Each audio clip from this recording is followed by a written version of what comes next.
So yeah, today I'm going to talk to you about the Poincare-Hopf theorem, which is a pretty cool theorem. Like, actually, I should have learned about it in grad school, but I think I only really learned about it a couple of years ago or something. It was worked on and proved and generalized by a few different mathematicians around the 1880s and 1920s. The motivation was kind of an abstract way to think about differential equations, but it lends itself to a really kind of fun, popular math sort of way of thinking about it, which is that you can think about it in terms of points on the Earth that have no wind.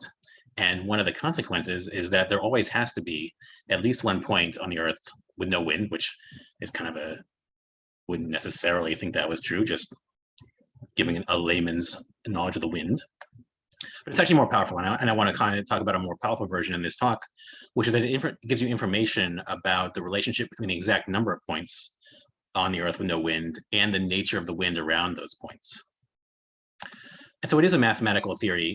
It's not really, seriously related to meteorology or anything, but it's still kind of fun to check it out. So let's take a look at what the wind is actually doing at this moment and see if we can find any points with no wind. I did bring up this an hour earlier, so hopefully the wind hasn't changed too much. So I do see here off Canada that the wind is swirling around this one point here. And so if we zoom in, it should be the case that as we get closer and closer, the wind is slowing down. And so we can actually really quickly kind of validate the theorem to some degree. Like we actually found a point with no wind almost suspiciously quickly.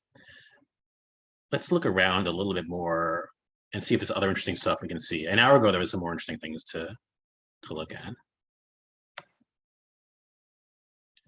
I have in kind of preparing for this talk, I have brought this up, I don't know, 5 or 10 times.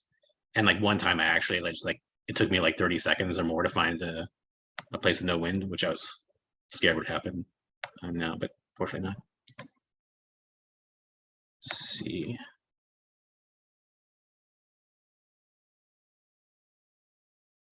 Right, well, I'm looking for something that's something in particular, which is interesting. I'll give myself another 5 seconds to try and find it.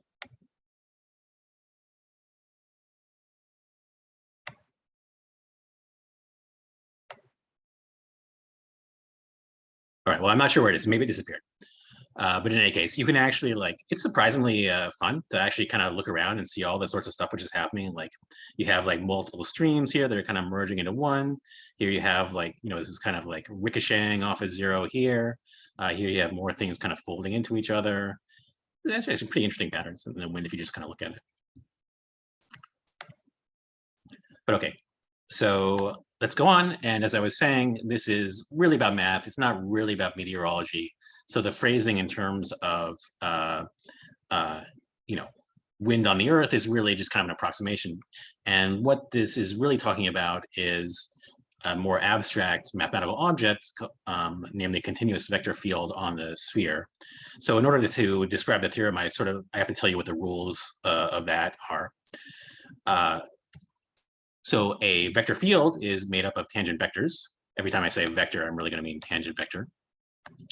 And this is just a direction and magnitude that's tangent to the sphere at any given point, or it can be a zero vector, which has no specific direction. If you haven't seen this before, then just take a quick look. And I think kind of a visual will sort of make clear what's happening here. So to define a tangent vector on the sphere, you first start with any point that you want your tangent vector to be defined at. And then you just pick any direction that's tangent to the sphere and any magnitude. So these are all the possible tangent vectors at this point. And you can similarly define a tangent vector at any point. Here's one up here. Here's all the tangent vectors here, including the zero vector, and so on. You might find it interesting to just imagine a tangent plane as well. And then any tangent vector is going to live on that plane, and all vectors on that plane are tangent vectors. But if you don't find that an interesting way to think about it, then you can forget it. Right, so that's a tangent vector at a given point. Then a vector field is just a collection of these things. So it's something which assigns to every point on the sphere a tangent vector at that point. And note that we're already kind of departing from real meteorology because, real wind is composed of air particles, which are discrete things. But here we're requiring, like at literally every point on the sphere, we're given a tangent vector. And it's continuous, which means that the magnitude and directions of nearby points is nearby. So you're not allowed to make a big jump in direction or a sudden jump in magnitude. Okay, so with that setup, what kinds of vector fields can we imagine? So there's two that sort of come most naturally to me. It's actually a little bit difficult to think of them, but here's a couple. One has the wind always going east.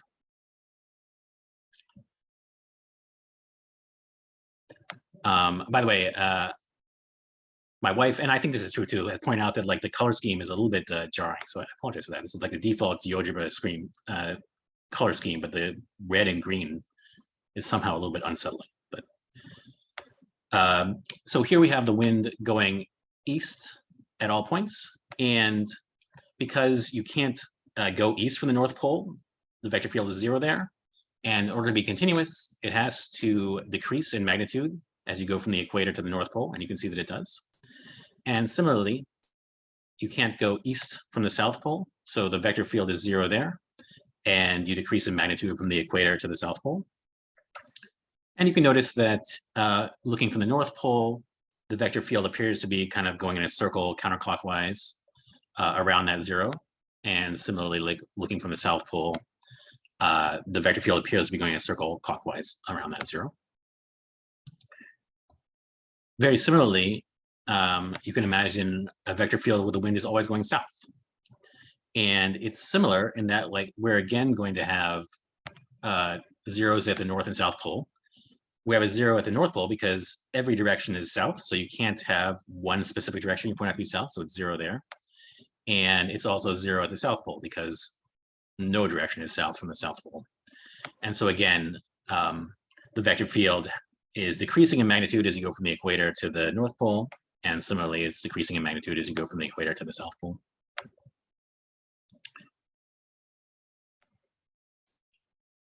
Okay, so already in those two relatively simple examples, we've seen there's actually like kind of qualitatively different types of zeros. So here's, I've kind of flattened this out on the plane, but like here's a source where we have a 0 at the origin. So this is like always going south, looking for the North Pole, and the vector fields are always going away from the 0. You can similarly have a sink, which is like always going south from the South Pole, looking at it from the South Pole. Here the vectors are always coming in.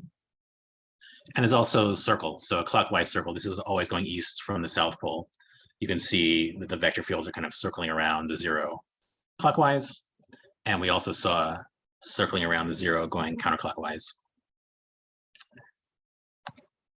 And this is enough to actually state the Poincare-Hopf theorem in like a very preliminary form.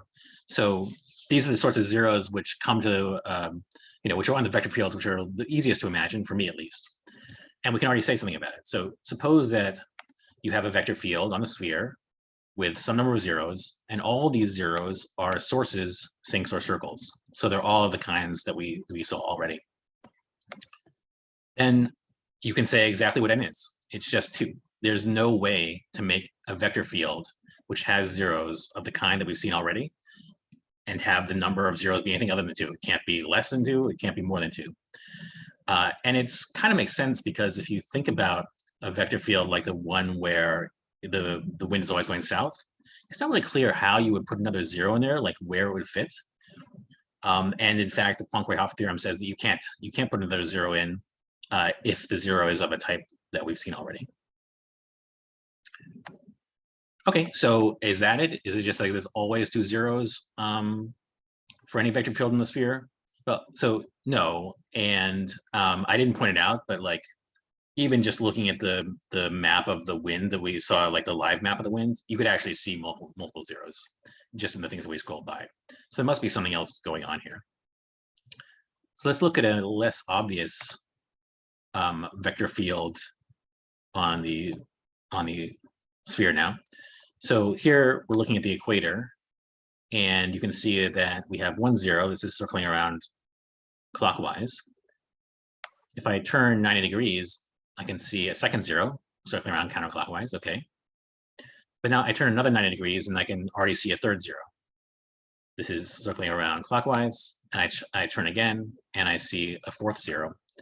And these are all of the type that we discussed earlier. They're all circles. So there must be something else happening here. And you can see that there is, if you look at the North Pole and South Pole. So on the North Pole is a type of 0 that we haven't seen before. This is actually, there usually is one in the live wind. That's actually what I was looking for at the beginning of the talk, but I couldn't find it. I could see it like an hour earlier. I could see a saddle 0 like this earlier, but I couldn't find it just now. So yeah, in a 0 like this, so you have the wind coming in from these two directions, going out from these two directions, and then you have sort of like a hyperbola thing everywhere else. So here it's like kind of swooping along like this, and swooping along like this, and so forth. So we have a saddle 0 at the North Pole. We also have a saddle 0 at the South Pole, and they kind of work together. So like if you look at a flow line of the wind or the vector field, so you'll see that like it starts here, goes from the South Pole all the way to the North Pole. And there's another one going from the North Pole to the South Pole, a 90-degree turn from that. So it comes back down to the South Pole here.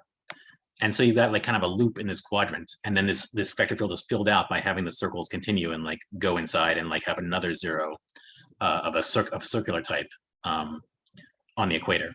And this happens in every quadrant. So we've got 4 of these circle 0s, and you have 2 of these saddle 0s, one at the North Pole and one at the South Pole.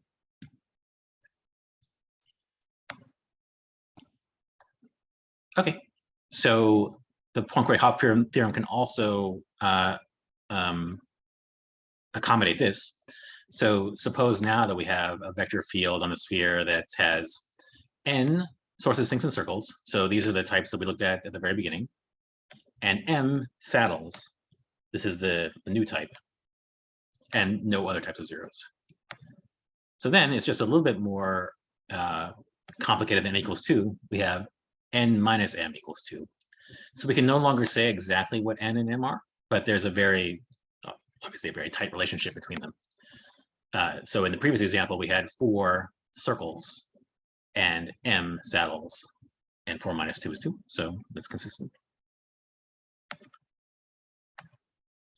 Okay, so is that it? Like, is that, everything that can happen? No, it's actually possible to have a vector field that has only 1 0, and that's not possible with anything we've seen so far. And it's not possible with anything I've ever actually seen in the real wind as well. I've only ever seen in the real wind the 0s we've seen so far.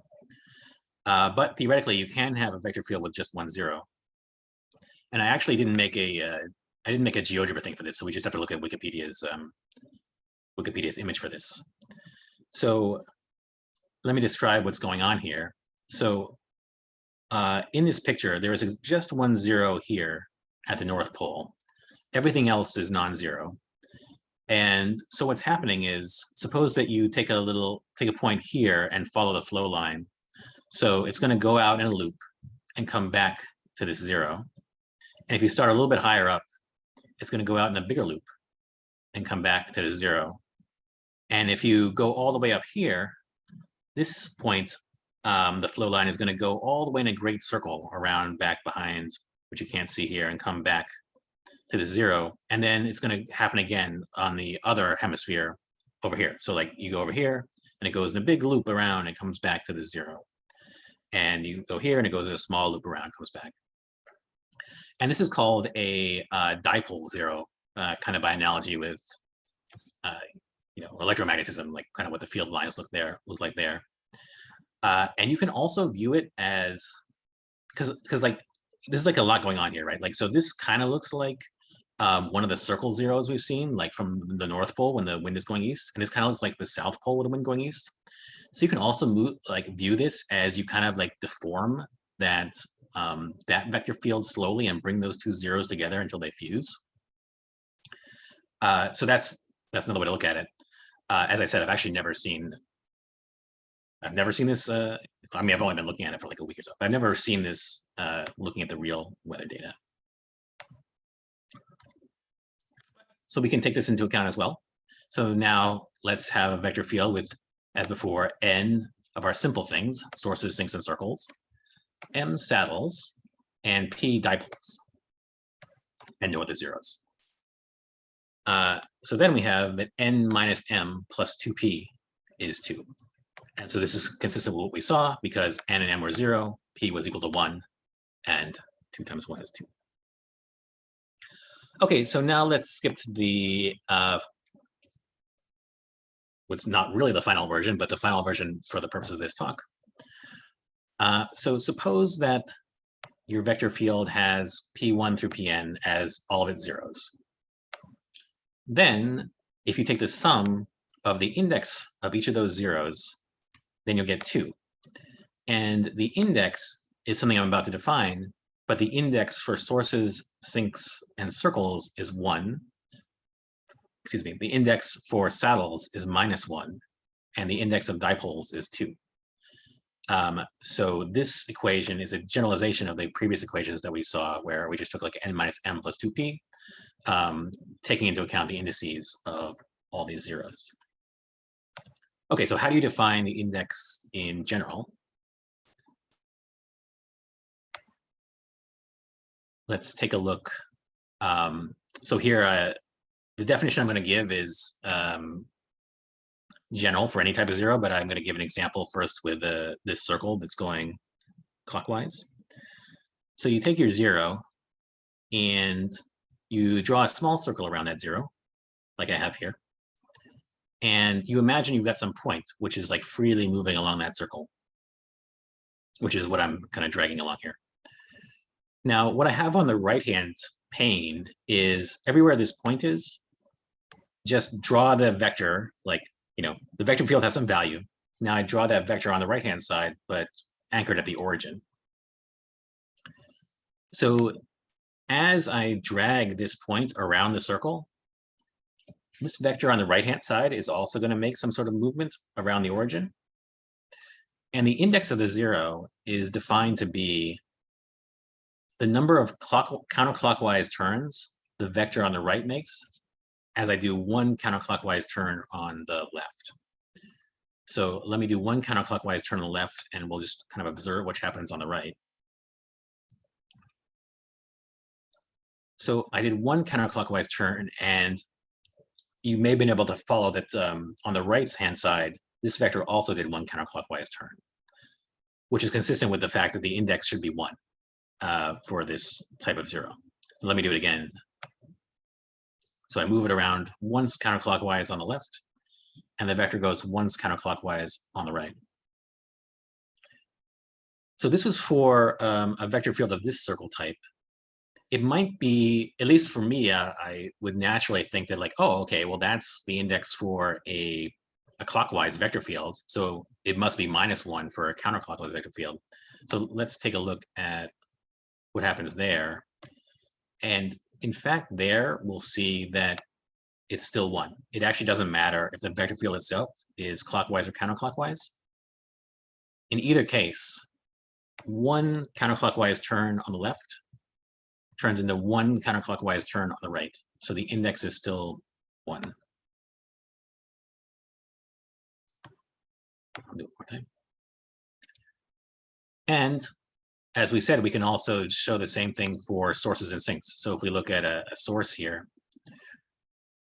so now, so this vector field is, this vector has started pointing straight up because this vector is going away from the origin, and I do one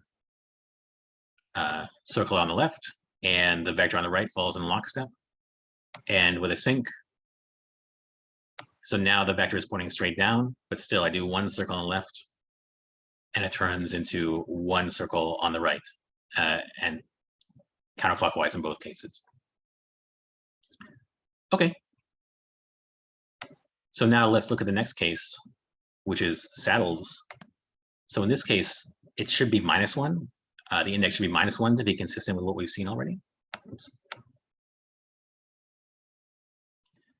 So here, so the saddle is starting, and so let me just tell you, this is a saddle. So it's the flow is moving away from the zero in these two directions and towards the zero in these directions, and we have this sort of hyperbola things here. So again, we're starting with the vector field pointing straight up, but now as I move the point around the circle counterclockwise once, you can see that on the right-hand side, it moves around the origin once, but in the opposite direction, it moves clockwise instead of counterclockwise. So I'll do it again.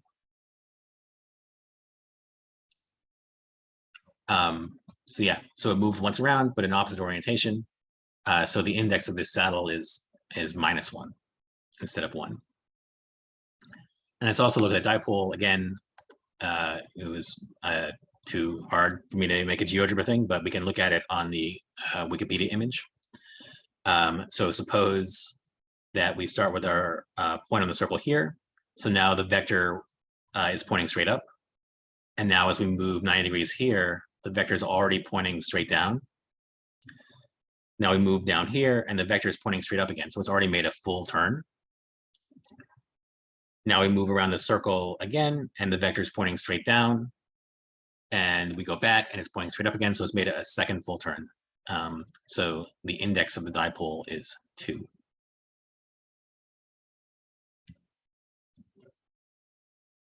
Okay, well, so that's the theorem. The sum of the indices of all these zeros is equal to 2 for any continuous vector field in the sphere. So how do we prove it? Well, I would have no idea how to prove it. This is a proof which, like every place where I've read about this, this is the only proof which has been cited. I'm sure there was a different proof originally, but this is a proof by William Thurston, who's a recent-ish Fields medalist. He didn't win the Fields medal recently, but he's a recent person. And the way that it's going to work, which again, I want to stress, I would have no intuition for why you would think to do this, but we're going to place positive and negative charged particles on the sphere in a particular location, which is related to the vector field. We're going to place them in such a way that we can claim that the sum of the charges, like the net charge, I mean, is 2. Then we're going to allow the particles to be pushed a little bit by the vector field. And they're going to end up in a new configuration where we're supposed to be able to easily claim that now the sum of the charges is the sum of the indices of the zeros. And then we will finally say, well, there was no charges created or destroyed during this process. So the sum of the indices of the zeros must be 2. So let's see how this is supposed to work. So to get started in placing the charged particles, we first need to divide the sphere into faces such that the vector field is transverse to all edges. And let me show you what that's supposed to look like. So this is the vector field from with the saddle. So the basic idea is you just kind of divvy up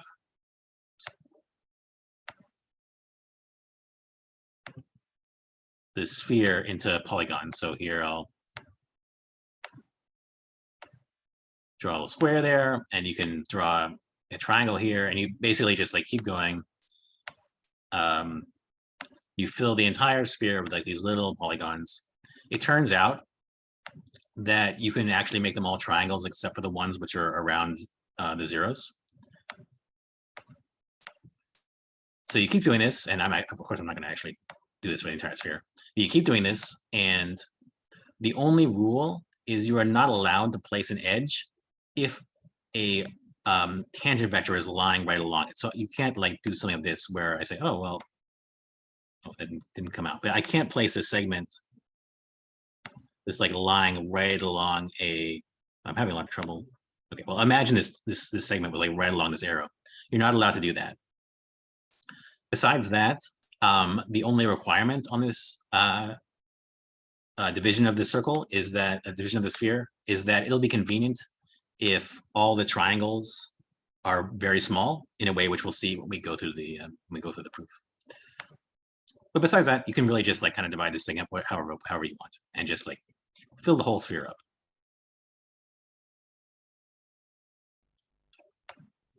Okay, so now once that's been done, what you do is you put a particle with charge +1 at each vertex, a particle with charge -1 at each edge, and a particle with charge +1 in each face.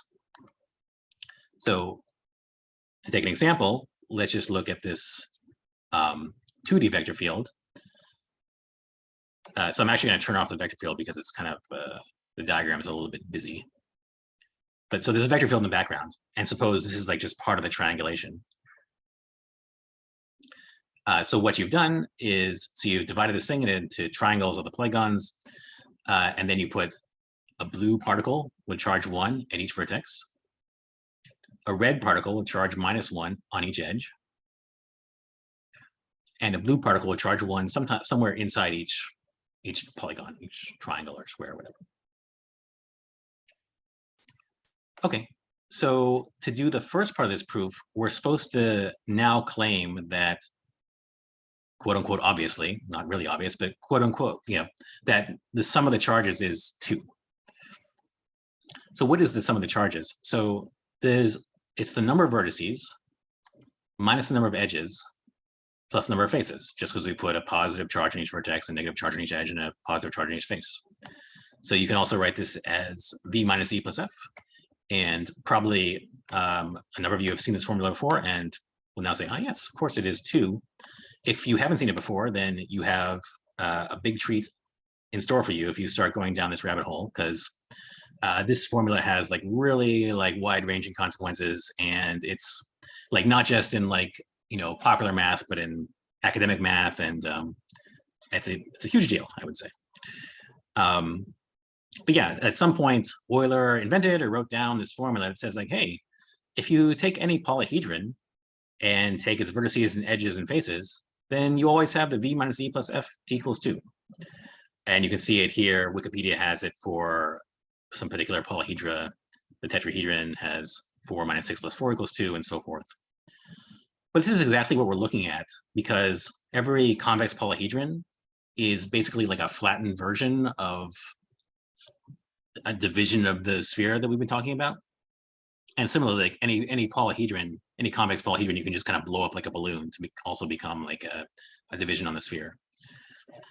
So this formula that Euler at least wrote down, what is this, 400 years ago, 300 years ago, 300 years ago, 250 years ago, gives us that the sum of the charges must be 2 on the sphere. Okay, so now we'll go to the second part of the proof and let the wind push the charges a little bit. So there's 2 cases. We can look at the total charge that ends up in the faces which didn't have a 0 and the faces which do have a 0. So let's look at the faces which didn't have a 0 first.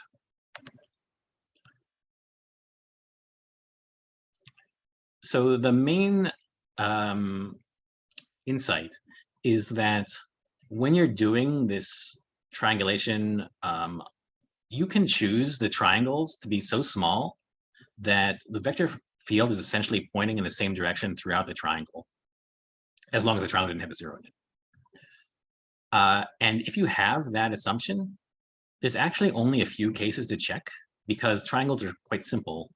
And if the vector field is just pointing in one direction throughout the triangle, there's only a few different directions that really matter. So let's look here at a triangle where we have the vector field that's always moving to the right. So if we allow the wind to push these particles a bit, so what happens? So we can see that all these particles have moved out of the triangle, and what's left? Well, a -1 particle and a 1 particle. So the sum is 0. Okay, well, that was like one configuration. there's more than that, but there's not so many more. It's not like a huge thing to check. So like, actually, let's look and see if the vector field is going the other way. So suppose now the vector field is pointing to the left. So now something different happens, but we still end up with the same result. So now like these three particles have just left the triangle. Excuse me, and what we're left with inside is a pair that cancels out and another pair that cancels out. So again, the sum of the charges, which is inside the triangle, is 0. And this will just happen like in every configuration that you have a vector field pointing in a constant direction throughout a triangle. Okay, so the contribution of all the triangles with no zeros is 0. Now let's look at the contribution from triangles which do enclose a 0. So here we have a triangle which encloses a 0 for a source that I'm imagining as at the origin.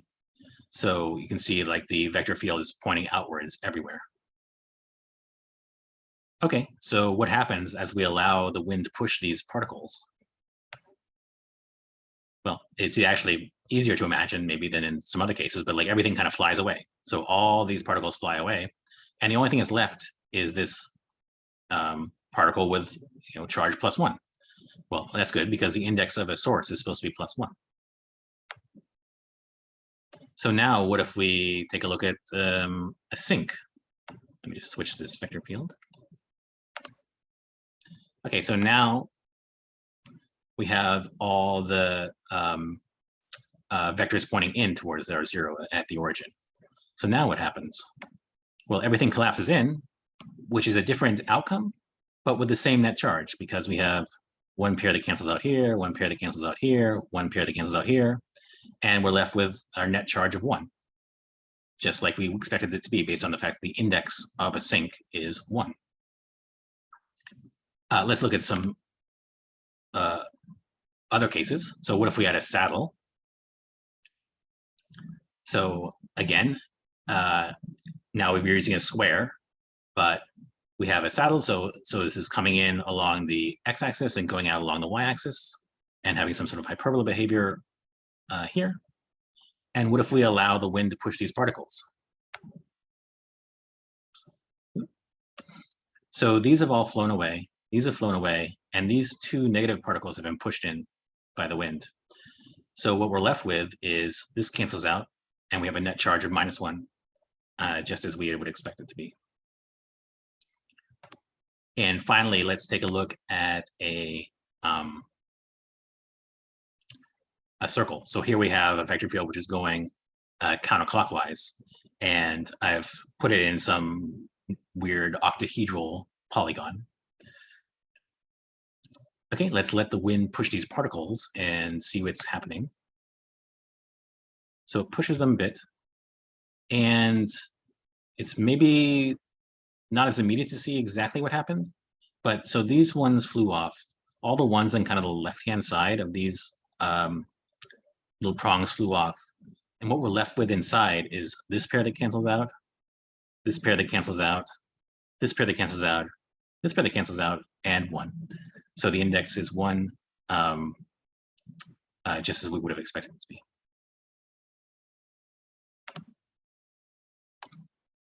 Okay, and I mean, that's it. So that's how the proof goes. The sum of the charges starts as 2, which we know from Euler characteristic, and ends up as the sum of the indices of the zeros, because every face which has a 0 in it ends up with a net charge of that index, and every face which didn't have a 0 ended up in it ends up with a net charge of 0. And so because charge is, we're not creating or destroying charges as we're moving them around, 2 must equal the sum of the indices of the zeros. And yeah, so you can actually, and this is what the, like Brouwer and Hopf, and I'm sure other people did, you can extend this beyond what I've said. You can do it to other surfaces with Euler characteristics not to, like toruses and Klein models and so forth. You can extend it to other dimensions. You can go down and look at a circle. You can go up and look at 3-dimensional spheres and so forth. You can look at it like, what if we wanted to look at the ocean currents instead of the wind? Well, so there we would take a sphere with holes punched in them for the continents because you don't have ocean currents on land. So you can also extend this theorem to deal with that case. And you can look at it in terms of the connection to other topological theorems, like Brouwer's fixed point theorem is another thing which you can find some popular math, YouTube videos and such about, and it's connected with those. And yeah, that's it. Thank you very much.